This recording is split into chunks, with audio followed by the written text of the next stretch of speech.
Coming to you direct from the nerve center of the galaxy's greatest comic.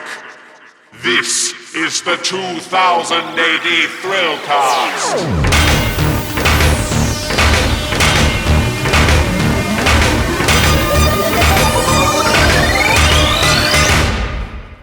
Borag Thung, Earthlets, and welcome to the 2000 AD Thrillcast, the first of the year 2020. We've been on a bit of a break over Christmas and New Year, but we are back.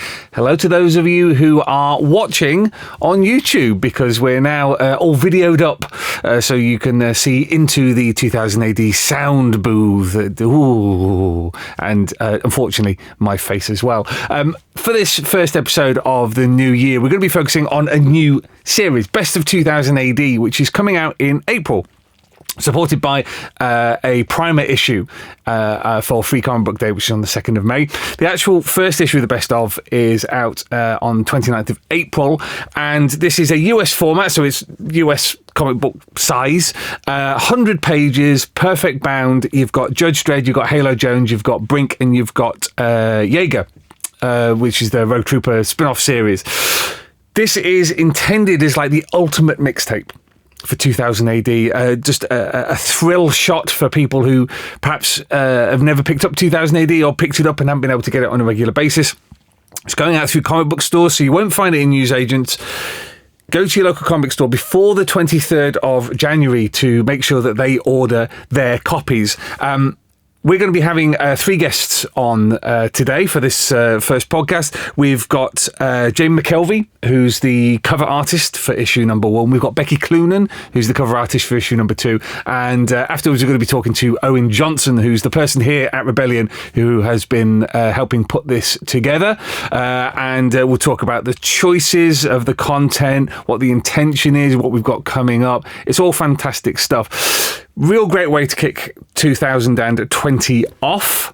But most importantly, we're here to talk to some of the creators behind this brand new title for the galaxy's greatest comic. And it's wonderful to be joined by artists Jamie McKelvie and Becky Cloonan.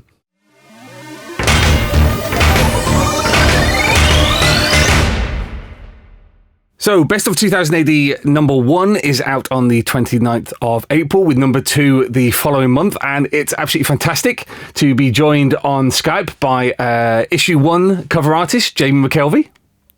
Hi. And issue 2 artist Becky Cloonan.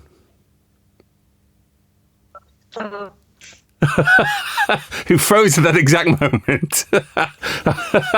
Thank you, Skype. Thank you, gods of Skype. It was wonderful. But yes, welcome, guys. It's so great to have you both on. What I want to talk about a bit is the covers that you've done for Best of 2000 AD, because this is a reprint title. But we've decided to commission artists who are very well recognised in the States to bring their own versions of Dredd to the covers to really attract people and let them know that, you know, this is something special. So, Jamie, I wanted to come to you first and ask about your cover for issue number 1, because we decided to launch with you. You've got a very high profile because you've just recently finished The Wicked and the Divine with Kieran Gillen, and you're currently working on your creator-owned series. What was your reaction when we first came to you and asked you to do a cover? Because you're a 2000 AD reader of old, aren't you? Yes. Yeah. So I grew up reading it. My big brother, he's a few years older than me, and we used to share a room, and so I used to read his 2000 ADs, probably a little bit too young, to be honest. But so I grew up with all of his characters. So when very excited when I was, I like a lot of these characters mean quite a lot to me, you know. So it's really exciting to be involved in this, especially the first issue as well. That's really exciting. And we gave quite a lot of leeway to people. We basically said it has to be Dredd, because Dredd's, you know, the most recognised character in the States. But aside from that, we very much wanted you guys to bring your vision of Dredd, your ideas about Dredd to it. So take us through your thought process for what you chose in the end. I mean, obviously, yes, Dredd has to be Dredd. But I feel like when you're doing something like a best of an anthology series, you want to bring in another character as well, so it's not just about him. And obviously, it's kind of a no-brainer to choose Anderson in that respect. So yeah, just the two of them. We wanted to do justice to both of them. So like worked through a couple of different sketches. But what I really wanted to get across was these characters and also the city they live in. So then you've got the Mega City 1 backdrop and everything, and then you've got the kind of like bionic Pert in the foreground. You're looking from his point of view, trying to get across the I guess, what you might expect from the comic, basically. That's what you want to try and do with a cover like this. Make it look cool, but also this is the kind of thing you might find inside. So. Because you caused quite a stir a few years ago now when you did I think it was just a warm-up sketch of Judge Anderson from the 2012 movie, and everybody absolutely went ape for that. Yeah. So you can never really tell with these things, because that's the sort of thing, it takes you like half an hour or something. Well, that one, it probably took a little bit longer, but you just do the sketch, put it online, and so people lose their minds over it. And that was me just trying to get to grips with working digitally, because I haven't been in it that long. So like, and it's always like, people have always been saying, we'd love to see you do like an Anderson series or something, which I'd be up for at some point, I guess. But they're some of my favorite characters. So one comment that I saw, I think it was Simon Spurrier said on Facebook that of all the things he didn't think your style, which is very recognisable style, is very much your style. One of the things he never thought it would adapt necessarily well to was Mega City 1, and yet that's one of the striking things about the character, this kind of neon, McMahon-esque background behind it. I mean, was that a conscious choice on your part? It was kind of, I looked at some of the classics, obviously like McMahon, Jock, obviously is someone who does Mega City 1 really well. Looking at like other people's sort of interpretations of it, and then kind of adapting that to my style and I guess modern science fiction sensibilities. I think the thing that makes it stand out as mine is applying my sort of color sensibilities to it, I think. So that combination of like looking at the classics of Mega City 1 and combining that with my color style thing kind of like makes it work, I guess. And talking about the color aspect, because for a long time you've worked with Matt Wilson on stuff, and you two work incredibly well together. But you started coloring your own stuff just very recently. How has that worked out? And was this kind of like a bit of a test case for the future? Yeah, kind of. I'm still working with Matt in the future because he's incredible. Like, there's no way I could ever be as good as him. But I guess he's rubbed off on me a lot. I've learned a lot from him working for him the last sort of 5 years. And we have sort of similar ideas of color work and stuff. And just with covers and things like that, it's nice to be able to like do a complete statement all by yourself. Although saying that, funnily enough, while I was doing the cover, he was staying with me and my girlfriend, him and his wife, and I was coloring it in the morning, I think just before Thought Bubble convention, and I was like, I'm not quite sure what I need to do with this bit, and he just sort of leans over. He's like, just do this, add this layer, and just do this, and then I'm like, fine. So, even when I'm doing it myself, he's still there helping me. Yeah, what you need is like a virtual Matt just to kind of sit over your shoulder. Yeah. Or just get him to move in, and he could just like help me whenever. I'm sure he wouldn't.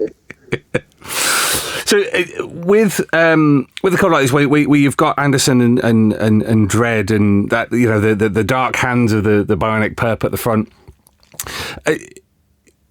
It's very much a statement cover. It's very much the kind of in your face, and it's something that I think I've come to recognise from your covers that actually you're very keen. I mean, the obvious example is the Wick Div covers, where it's literally the characters looking at you. You're very much not afraid to have characters staring out at the reader. Is that a conscious choice, or is it just how you like to approach stuff? Yes, I would say so. Yeah, a lot, because with covers, obviously, they've got to look good on their own, but they've also got to stand out on the shelf. And any sort of trick you can use to make them stand out on the shelf helps. So yes, definitely very conscious. And once we've talked to Becky, I'll come back and ask you what you think about Tom's design for the logo and everything. But Becky, I almost feel like a bit like with Jamie, you're almost kind of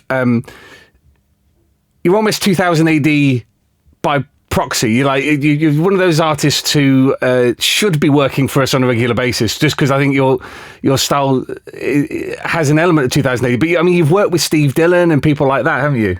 Yeah, I definitely have. Working with Steve was incredible. It was on the Punisher reboot that we did a couple of years ago. Yeah, that was amazing because I was a fan of his since I think I read Preacher when I was a little bit too young, like before I should have read it, and it I was quite impressionable, and it was so I've been a fan of his for my whole life basically. But yeah, I've done a lot of like Judge Dredd convention sketches, a couple of Andersons, nothing crazy. I think I did Death once or twice. Yeah. Because when you've done stuff like Judge Death and those amazing Grim Reaper stickers that you've done, it always strikes me that it feels like you've got something in common with like Fraser Irving when he was doing his kind of inked stuff before he went full digital. Oh yeah, God, his work is incredible. Yeah.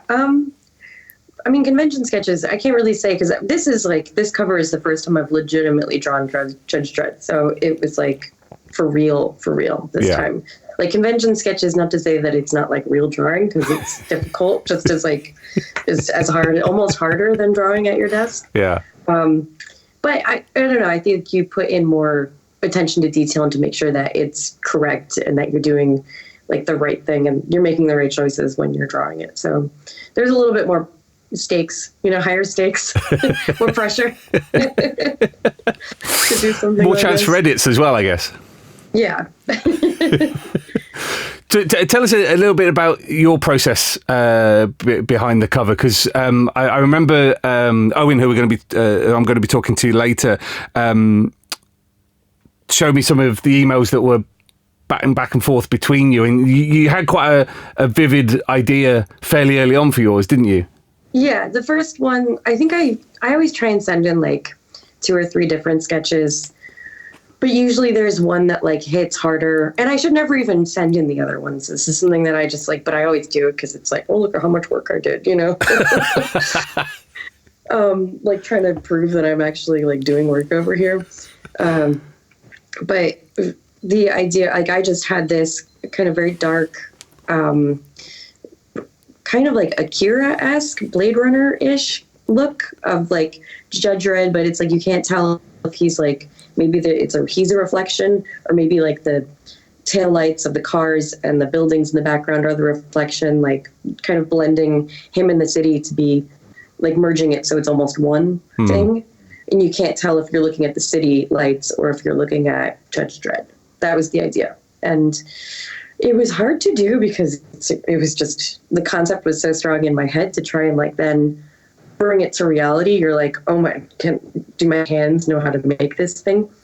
So I can actually show you because I drew it by hand. I did Judge Dredd, so I have the original in here. Oh, amazing. Yeah. So it's, just a normal drawing.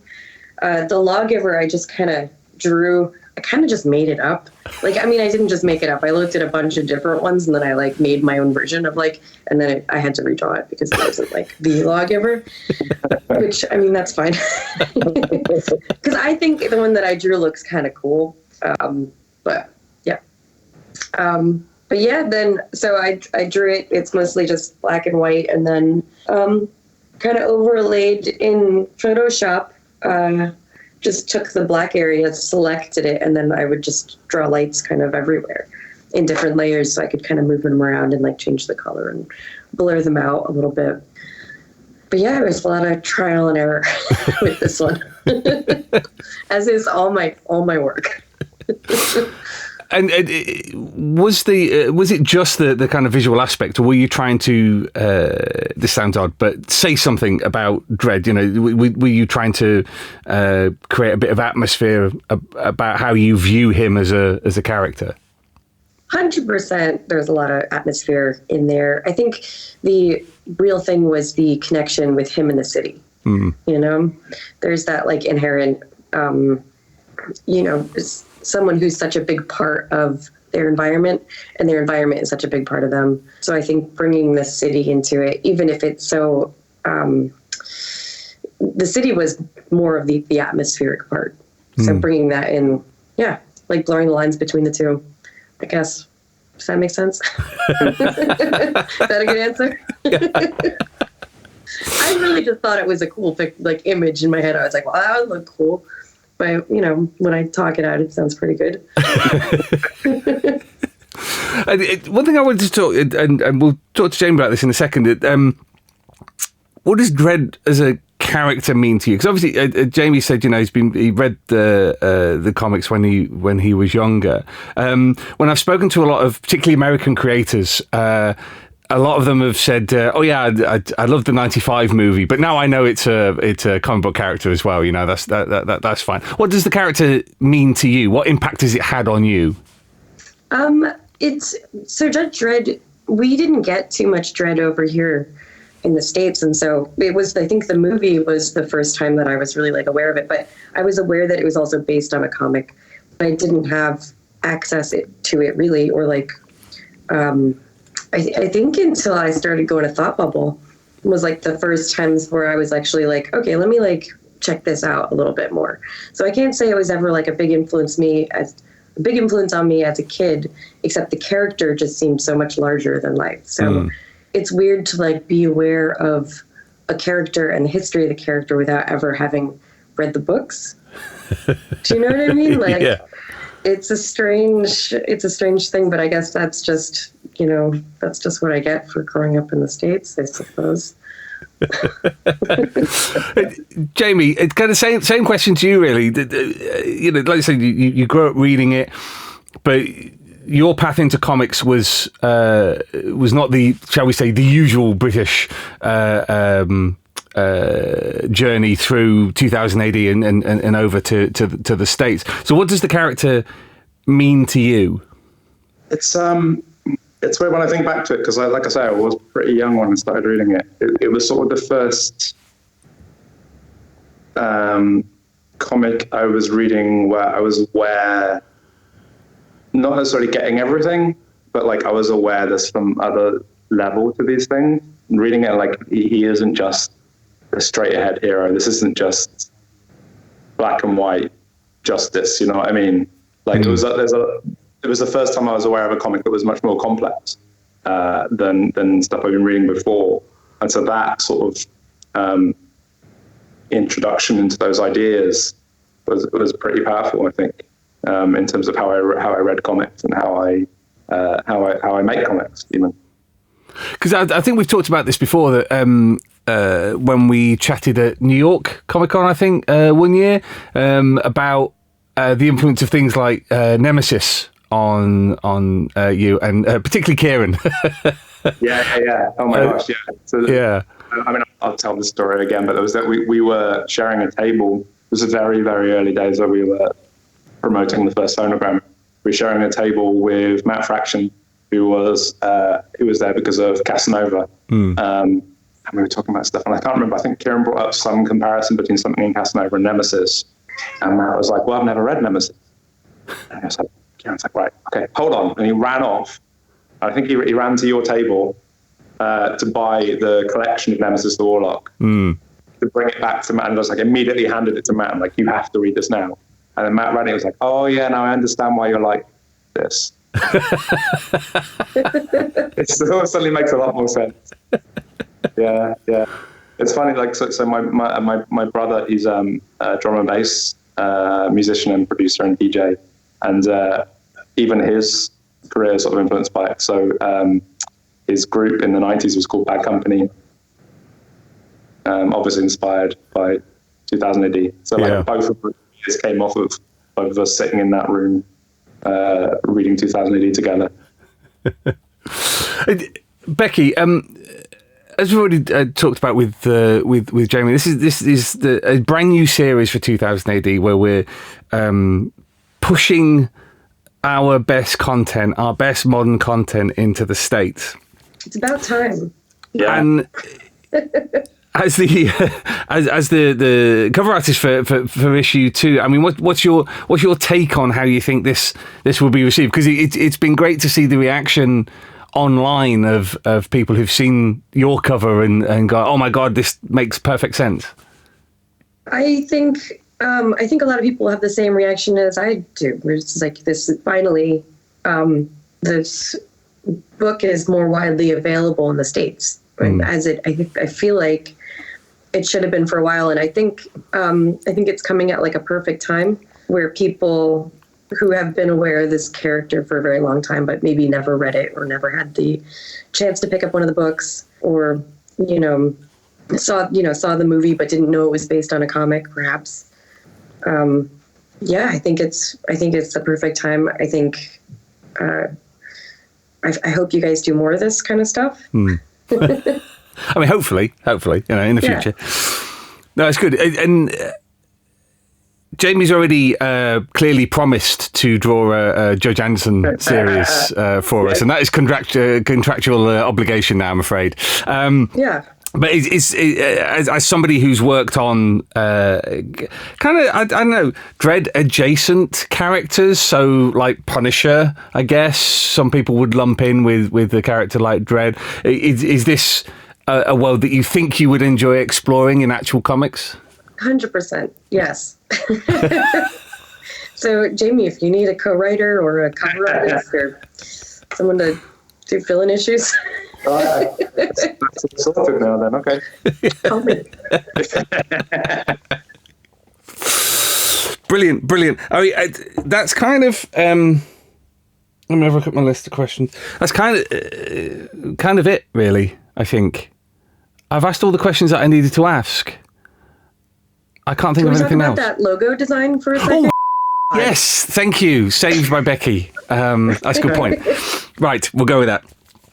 So we got Tom Muller, who's, people who know their comics know who Tom Muller is. He's just done the redesign for the X-Men, for Powers of X and House of X. They look fantastic, and we got him in to do the cover for to do the design for Best of 2000 AD. What's been your reactions to seeing Tom's new logo? First of all, I'd like to say that you have so many incredible artists doing these covers with such a wide variety of styles and approaches. To get someone who can come in and do a logo that not only looks true to the spirit of Judge Dredd, but also modern but classic at the same time, and look good on every single one of these covers. I mean, the guys like God tier, I think, when it comes to design. Like I couldn't have done something like that. It's great. I don't have anything to add to that. That's exactly my opinion too. Yeah, it's incredible. I love it so much. What's going to be interesting is seeing how people react, because Tom has done a variant of the logo, which is a vertical version. Oh my God. Oh yeah. So, because of course, for years, 2000 AD had the fan logo, which kind of just sat off to the side in the top left-hand corner, and the version Tom's done, I think, goes on the right-hand side. And it's one of it, as you say, it's incredible how he's managed to evoke the past while still this is 2000 AD. He's managed to evoke the past while still being futuristic looking, really. Yeah. It's pretty spot on. How do you guys feel? I remember Tom making some joke, Jamie, about that's a really nice cover. Just you wait until I cover it over with all my design stuff. That's a designer for you. Yeah. I mean, because I don't know how you guys feel, but design of comic books always feels to me like something that isn't necessarily paid enough attention to. Yeah, totally. I mean, I was just on we hired a designer from the very beginning. Not just the cover and stuff, but also like any non-comics pages, because it's a whole object. You want all of it to reflect what you're doing in the pages, and that is often a byproduct or not even really thought about at all. So it's nice that there's more awareness of it, and there's more awareness of the people behind it. Yeah. I'm not even sure 10 years ago you had you had Ryan Hughes, but there weren't many people who were known as a designer in that respect. So it's really nice that you've got... A lot of people were just like in-house people who knew how to use like Quark or InDesign or something. Yeah. I understand the process of publishing and everything, but it's really nice that people are aware that there's a person behind it with talent who can do things if you give them the space to do them. I mean, it's interesting you note Ryan Hughes there, because along with Steve Cook, who now works at DC, both 2000 AD alumni from the 1990s. So it's good that, talent gets rewarded in the long run. Let's put it that way. Yeah. Cool. Excellent. Well, guys, thank you so much for joining us. It's been a fairly brief chat, but the covers are amazing. We're so pleased that you were able to fit us in, and we were able to launch Best Of with your covers. As I said, this is effectively the same as signing a contract on those series. So we'll be in touch. But in the meantime, thank you so much. And Jamie, we've got you at a signing for Forbidden Planet on the 25th of April. Yeah. And say again? Which one's which? I've got two, haven't I? Yeah, it's the London one on 25th of April. Right, yes. Yeah, and then Free Comic Book Day, hopefully up in Scotland, not confirmed yet, for Free Comic Book Day on the 2nd of May. And Becky, we're looking to get you at a signing as well, aren't we, in the States? Yeah, don't know when yet, but we'll figure it out. Yeah, brilliant. Well, we've got a few months yet. Oh God. Yeah, we'll plan it. We'll put it on the internet. Fantastic. Well, thank you again, guys. Thank you so much. Thank you.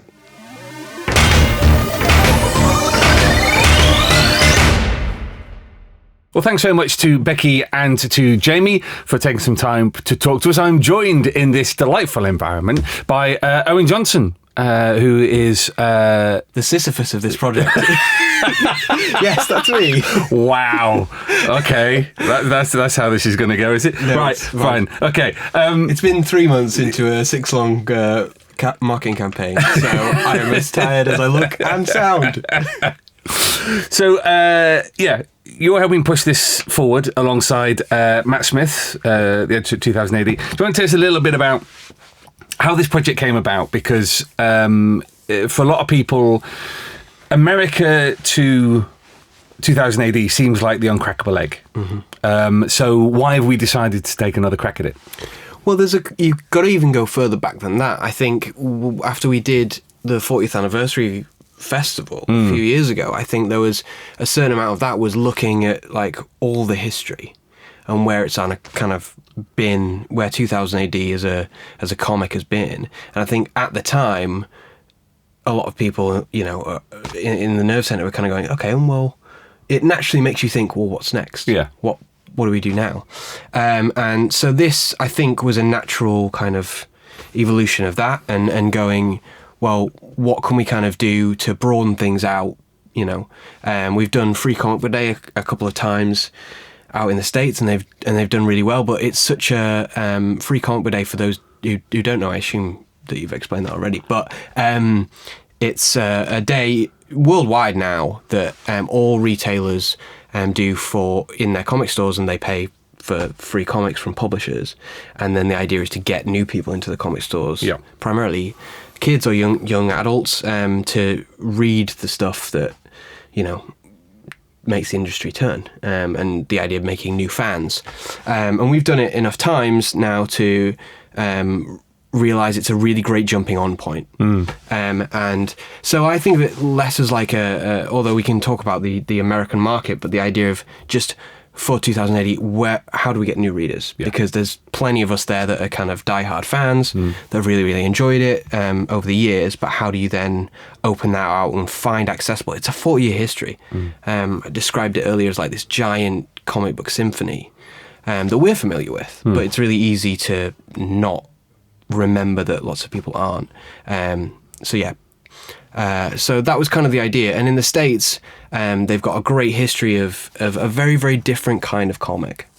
It started kind of in the golden age with your Superman, your Batman. It's generally been built on the back of Capes books, and is, I don't want to say a lot more optimistic than British comics, but it doesn't have that chip on the shoulder of having a healthy disregard for authority in the same way. Yeah. But the ones that do love it out there, primarily thanks to your Eagle reprints, your bold cover ones, which I'm sure you've talked about at length on the pod. There are ways in. You've just got to find the crack in the fence and kind of sugar the pill a little bit, and they love it. The right people that will get it really, really love it. And we've seen that going over to San Diego, New York. We've seen that in a lot of the retailers. So that's probably worth saying that I'm kind of liaison with a lot of the retailers out in the States. And I've spent a couple of years kind of going over there and asking them, how it does for them, how 2080 does. And they say the ones that love it really love it. But it's really hard to know where to begin. And we see that in a lot of fans too. Yeah, right? I mean, that was the feedback that we got on the Free Comic Book Day issues, which was, this is great, this is very popular, and, the number of copies that we were printing kept going up every year. But the reason they do Free Comic Book Day in the first place is to get people hooked. So they pick something up and they say, well, what can I read next? And the retailers were having trouble getting hold of our stuff for a whole variety of logistical reasons. So this really is delivering exactly what they've asked for, which is you've got Free Comic Book Day, you've got the free issue, and hey, it's on the shelves already, pick up issue 1, and then all of a sudden you've got a new reader right there, Absolutely. I think it's really easy to forget that sometimes this stuff skips generations. And the market turns, if you're really into comics and you're specifically into how not the book trade that we're talking about in the UK, so it's getting a bit nerdy now, but you asked the questions. The book trade in the UK, which is like get your graphic novels in Waterstones, which is how we collect a lot of stuff, or the weekly newsstand, very different to the stateside and in the UK to a degree, direct market. The market turns very quickly. There's a weekly product that goes out and everyone's getting hold of stuff really quickly. And that's a very, very different way of getting your comics, and this is a way of kind of going into that and going, well, there's people that are involved in that kind of thing that may have just completely kind of missed this out. But we know there are like-minded souls out there, Yeah. Well, let's talk about the product, because we've already had Becky and Jamie on the podcast, but the covers on this are fantastic. You've got Becky, Jamie, you've got Charlie Adlard, so fresh off of Walking Dead, ex-2000 AD, a magazine artist. You've also got Annie Wu and Erica Henderson, both got huge profiles in the States, and hopefully by the point that we publish this, the cover by Jason Latour will be out there as well, and that is... Guy won a freaking Oscar. He has an Oscar for Spider-Verse. I don't know whether he owns the Oscar, but he's won an Oscar.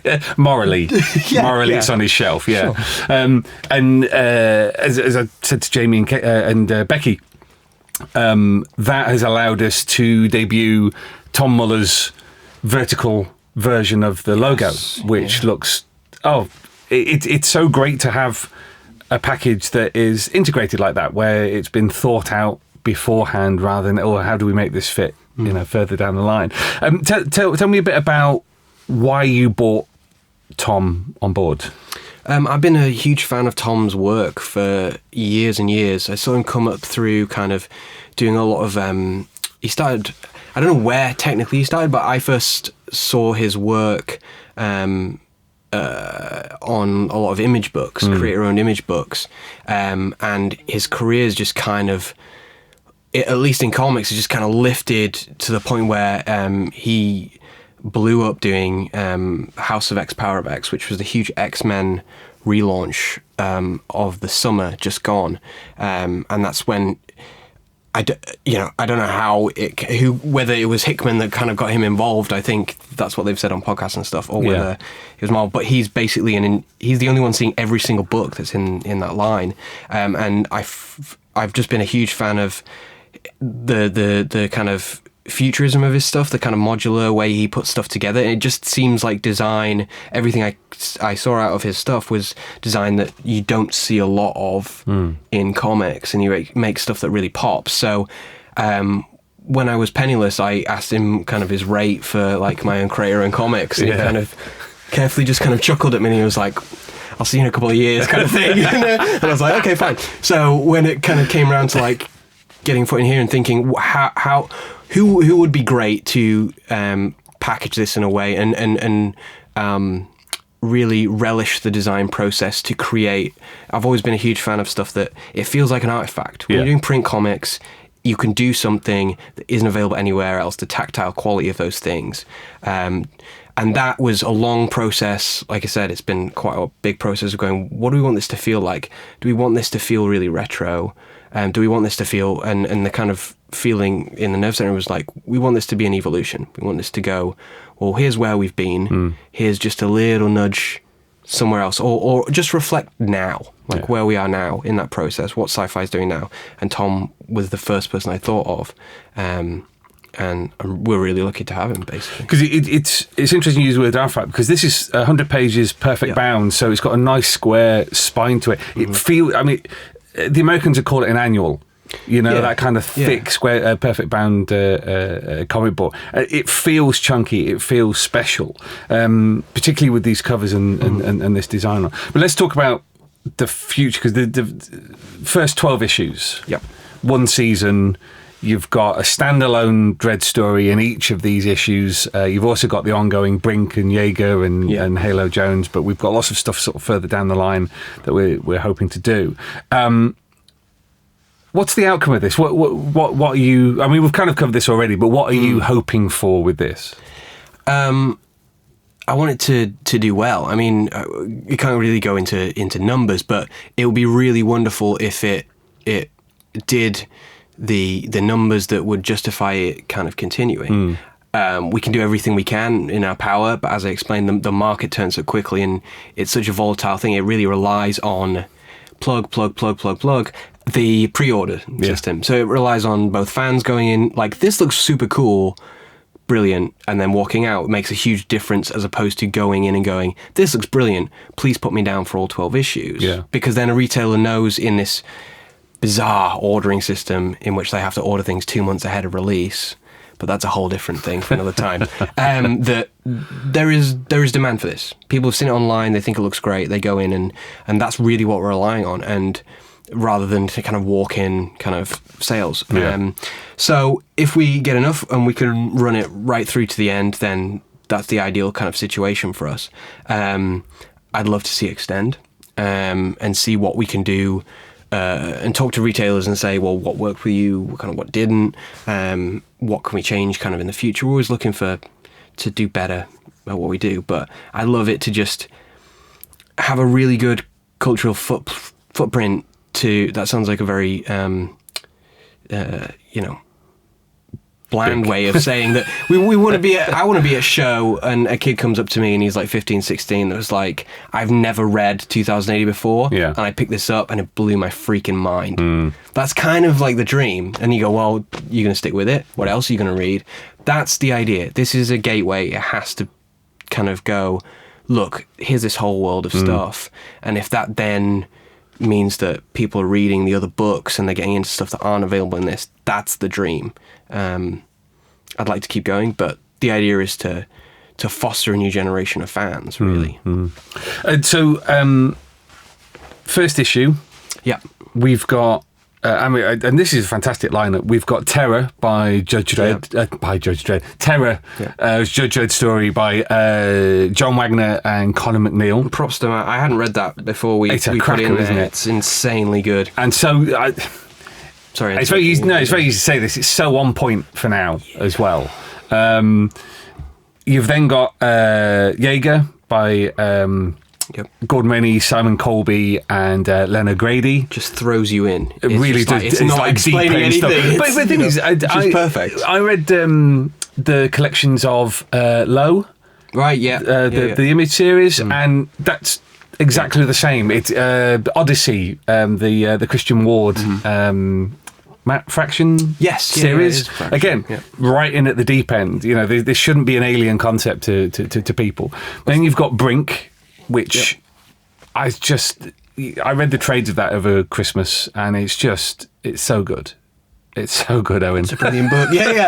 You reminded yourself, didn't you? Yeah, I really did. I knew this was going. I was like, I'll read them over Christmas. Oh my God, this is amazing. And then you got Halo Jones. So Alan Moore and Ian Gibson.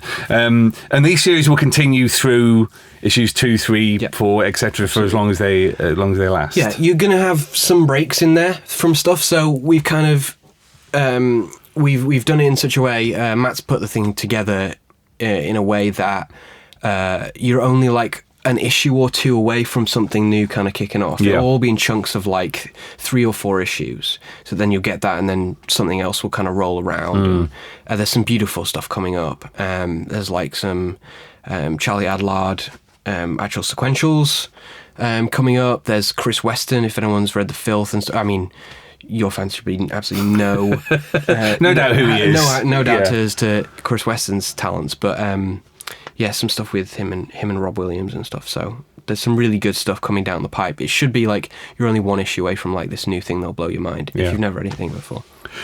I think one of the things that I'm happiest about is that it's called Best of 2000 AD. I mean, I know we had a very long, protracted discussion in the office about what we were going to call it, but for me, that we have thought about this. We quite a lot of depth. But it comes back to the words that we've been saying about, particularly when we're talking to Jamie and Becky. Words are saying about Tom's design for this, that it is somehow retro and futuristic at the same time. It's like future modern kind of thing. And for me, Best of 2000 AD was always the perfect gateway. It was the gateway that got me into 2000 AD. I see that kind of echoing of that tradition within 2000 AD, which you don't need to know in order to pick it up. It helps. It really does help. It really does help. But as you say, the key to the success of this is getting comic book stores to order it, because like we said, this isn't going to be available in newsagents. This is something you have to get from a comic book store. Lots of them offer it by mail order. But if you have a local comic book store, please go in the next couple of days after this podcast comes out, ask them to order it in. They may either have not have ordered it at all, or may have only ordered a handful of copies. But the more demand that you alert them to, the more likely they are to order copies. And with the success of this, we can then more, always more. He says, tears streaming down his face. Owen, thank you very much for coming on, particularly as this is our first video episode. I broke the fourth wall. I was staring at the camera, man. Oh yeah, okay. Dear. Sorry. But yes, I don't do this much. Can you tell? Me neither. So yes, thank you everybody for joining us on the 2000 AD Thrillcast and Vidcast, I guess now. Yeah. We'll be back in 2 weeks' time when we're going to be talking more about 2000 AD and what's coming up in the coming year. Make sure you go along to 2000ad.com/news to catch up on the latest the Galaxy's Greatest Comic has to offer. We've just announced our graphic novel schedules for 2000 AD and for the Galaxy of British Comics? Treasury of British Comics. Wheels are coming off now. And as soon as the camera comes in the room, I completely lose the ability to talk. But we will be back in 2 weeks' time when we bring you more from the Galaxy's Greatest Comic, not just for your aural senses, but also now for your optical senses, because look, what a treat. What a treat. If you are just listening to this and you would like to watch the videos instead, then go along to youtube.com/2000AD online. We'll see you in 2 weeks. Splendid Verthrig, Earthlets. Ta-ra. Alert! Alert! Alert! Fill power levels dangerously high. Alert! Alert! Read 2000 AD every week. Ask your comic book store or newsagent now. Subscribe to the Galaxy's Greatest Comic at 2000adonline.com. Shutting down.